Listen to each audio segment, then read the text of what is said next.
Puntos y enfoques, la actualidad informativa en perspectiva en este jueves de Corpus Christi, originando en Santiago de los Caballeros. Por estas plataformas estamos desde nuestros hogares en este estado de emergencia y nos place presentar a los coanfitriones, estelares comentaristas de este programa, también desde sus hogares, periodista y académico Alejandro Esteban Contreras. Buenas tardes, Alejandro. Saludos, Carlos, saludos, Radamés. Como siempre, un gusto, un placer inmenso interactuar con ustedes aquí en Puntos y Enfoques, modo virtual. Desde su hogar también tenemos al economista, catedrático universitario, analista político y asesor por si faltase algo. Radamés García González, buenas tardes, Radamés. Buenas tardes, Carlos, Alejandro, amigos y amigas televidentes. Hoy, día de Corpus Christi, Carlos, muy importante, creo que tú vas a hablar algo de eso, ¿no? Ya habíamos señalado eso, ya habíamos en la introducción señalado la importancia de la fecha dentro del calendario religioso dominicano, la celebración de el cuerpo y la sangre de Cristo. Hablamos de las restricciones a las aglomeraciones y por eso las misas con limitado aforo, y también que hoy el gobierno permitió que la Iglesia Católica realizara los ritos tradicionales dentro de el periodo especial de emergencia y con el protocolo que ya antes dio a conocer la propia Conferencia del Episcopado Dominicano. Ha habido pronunciamientos que vamos a comentar. Radamés García González va a referirse a lo dicho por el arzobispo metropolitano de Santiago. Adelante. De Santiago. Los Caballeros. Sí, de Santiago. Es el monseñor Freddy de Jesús Bretón Martínez.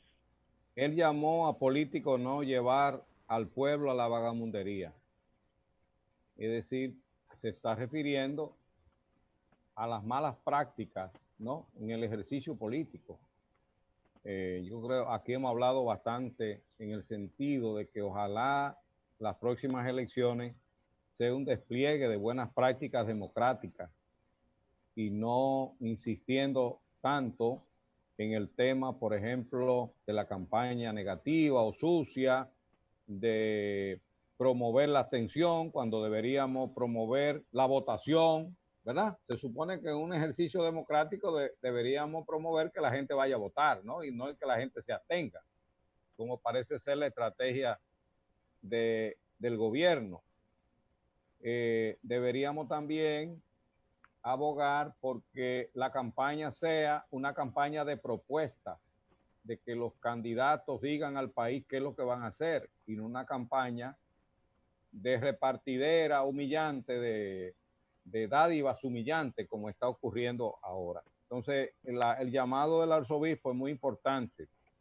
Incluso pidió también orar por la salud y pronta recuperación del candidato presidencial del Partido Revolucionario Moderno, Luis Abinader, y de su esposa.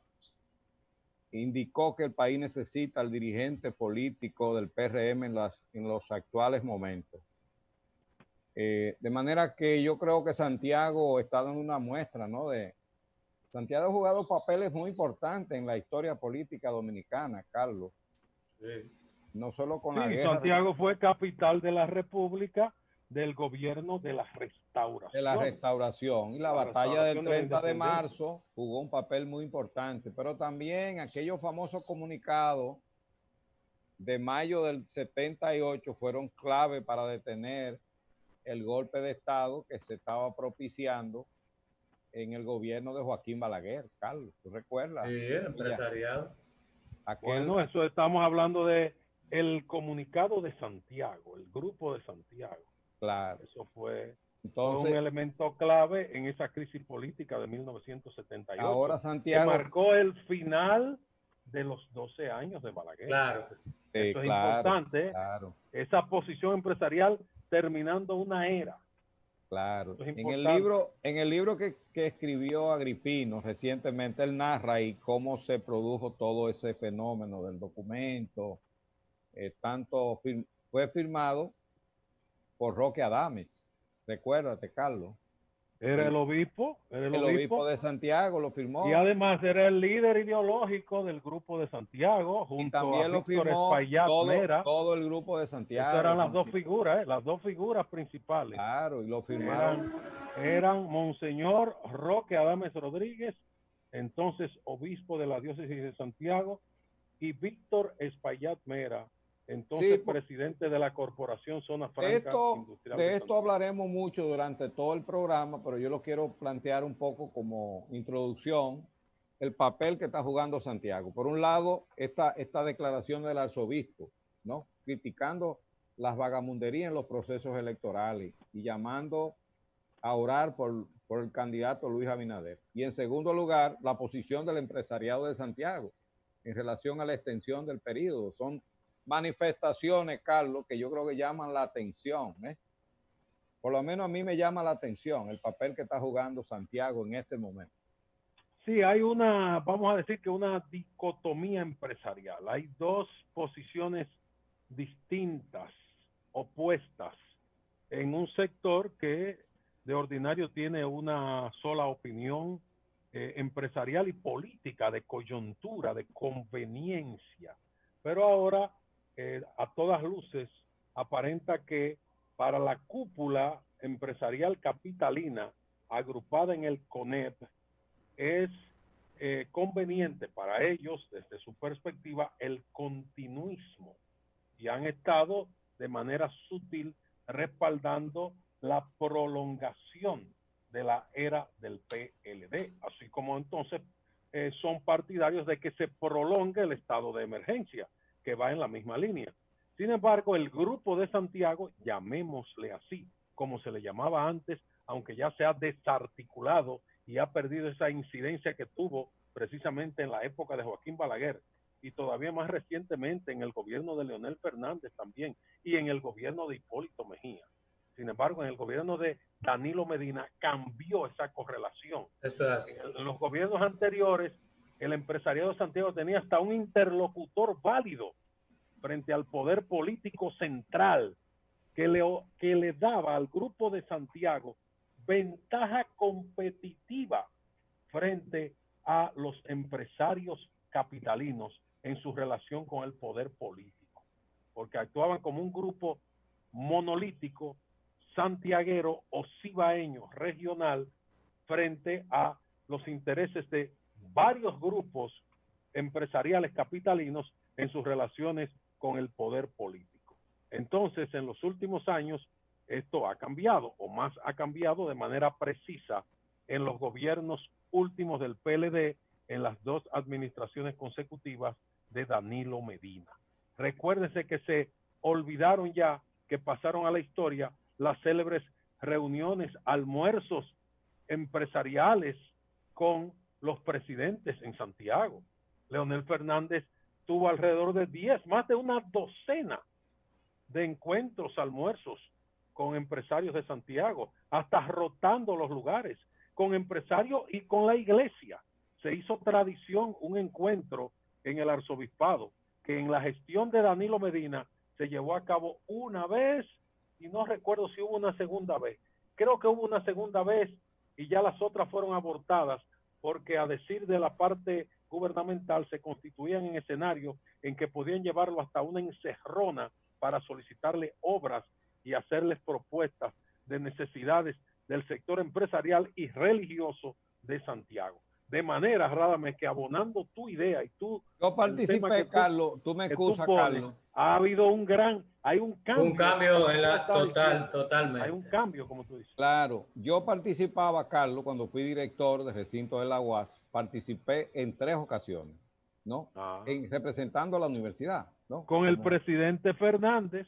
Claro. Sí, asistía todos los años. Fernández, donde el presidente Fernández daba una charla antes del almuerzo o en medio del almuerzo. Yo creo que tú participaste también en esa reunión. Sí, yo estuve. Yo fui en 3 o 4 ocasiones. Eso pero me llama la atención. En el Salón Roque Adames, Exactamente, que está cerca de la catedral. Frente a la catedral, sí. Sí, era muy esperado. Pero lo que tú apuntas, aterrizando lo que tú dices, y para conectarlo con lo de hoy, es cierto entonces que los empresarios capitalinos del CONEP abogan por la prolongación del estado de emergencia, mientras los empresarios de Santiago, sobre todo el sector Zona Franca y los agrupados en la APEDI, Asociación para el Desarrollo, plantean que continúe la reapertura económica, es decir, que continúe la normalización, incorporando más sectores productivos a las labores normales. Es lo que estamos A mí viendo. me llama la atención, y yo quisiera saber si esa es la posición del empresariado capitaleño o es la posición de Pedro Brache, que es una figura empresarial de una reconocida vinculación con el presidente Danilo Medina, ¿no? Pedro Brache de Leche Rica, que por cierto perdió mucho a poco el candidato Gonzalo Castillo en Leche Rica de Santiago, Carlos.